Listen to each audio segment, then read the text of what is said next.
कि जब भी कहीं भी कैंसर का उपचार करवाने जाओ तो एक सवाल पहला होना चाहिए कि कितने रोगी ठीक किया, उनके मोबाइल नंबर, पता, रिपोर्टें दिखाओ और अच्छे से कंफर्म करके फिर आप वैद्य के पास जाओ।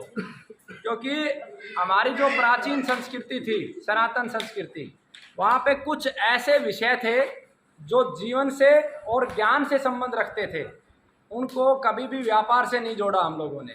उसी में से एक, इधर आके बना, आवाज़ आनी चाहिए, उसी में से एक है चिकित्सा का विषय। इसका इसीलिए पहले कभी चिकित्सा को व्यापार में कन्वर्ट करने की कोशिश नहीं करी गई। तो उसके परिणाम क्या होते थे, लोग बीमार बहुत कम होते थे और हॉस्पिटलों की संख्या बहुत कम है। आज देखोगे 100 साल, 200 साल, 300 साल पुराना हॉस्पिटल भारत में नहीं मिलेगा, लेकिन मंदिर मिल जाएंगे। ऐसा नहीं है कि उस समय लोग बीमार नहीं होते थे, बीमार होते थे, खत्म भी होते थे, लेकिन चिकित्सा व्यापार नहीं थी, इसलिए लोगों को बीमार न होने दिया जाए, उसके लिए पहला प्रयास होता था कि आखिर हम बीमार क्यों हो रहे हैं। और दूसरा प्रयास ये किया जाता था कि लोग घर पे ही ठीक हों, ज्ञान इतना दे दिया जाए। आज हमने डिग्रियां तो बहुत ले ली हैं, कोई MBA, कोई LLB, कोई PhD, लेकिन कोई भी किसी को बेवकूफ़ बना देता है। तो चिकित्सा के क्षेत्र में जो पूंजी घुस गई है, व्यापार घुस गया है, उसी व्यापार के चक्रव्यूह के कारण आज पूरी की पूरी दुनिया दुखी है। भारत ही नहीं, पूरा विश्व दुखी है। रोगी को किसी भी स्तर पर जाकर बेवकूफ़ बनाया जा सकता है। अगर आज मैं यहाँ खड़ा होकर कहूँ कि ये जड़ी बूटी ले लो 50,000 की, अरे 4 दिन में कैंसर ठीक कर देगी, तो लोग ले लेंगे, क्योंकि डरे हुए हैं और दुखी हैं। और मैं मेरे गुरु का सच्चा शिष्य होने के नाते, मेरे गुरु ने भी अंतिम क्षण तक, जब तक उनकी हत्या नहीं हुई थी, उन्होंने अंतिम क्षण तक बुराई का विरोध किया था और अच्छाई का प्रचार किया था। और एक चिकित्सक का भी एक धर्म होता है कि अगर कहीं कुछ गलत हो रहा हो तो उसका पुरजोर विरोध करे, पहले गलत करने वाले को समझाए, 1 बार, 2 बार, 3 बार, 4 बार, और जब समझ में ना आए तो उसकी सच्चाई समाज के बीच में लेके आए।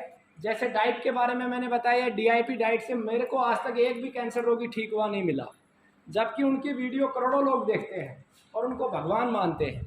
ऐसे ही आज मुझे अभी जस्ट पता चला कि कैंसर में ये संजीवनी कुछ दिया जाता है मेरे को इस कंपनी। तो ऐसी कंपनियों से सवाल करो कि आखिर 12,000 रुपये का इस 3 पुड़िया में क्या मिला दिया है ना। और इनको मैं आमंत्रित करता हूँ, मैं डायरेक्ट तो इनसे मिलने का प्रयास करूँगा। कंपनी जहाँ भी है, ये पंजाब की है, इनको हरफुल निमंत्रण देने की कोशिश करना कार्यक्रम की, कितने कैंसर रोगी ठीक हुए हैं। ये 3 पुड़िया देते हैं।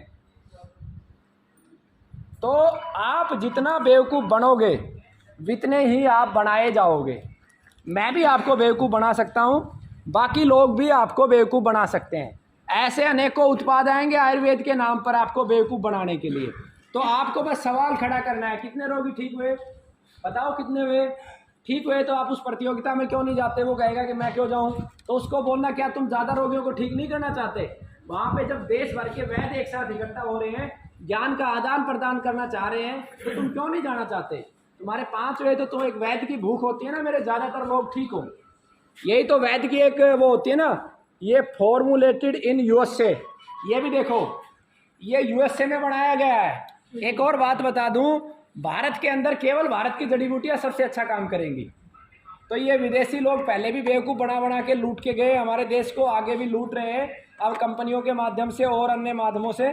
तो इस चक्रव्यूह में आप लोग ना पड़े, इसलिए मैंने आपकी जागरूकता के लिए बनाया है। ये जिनका आप ले लें।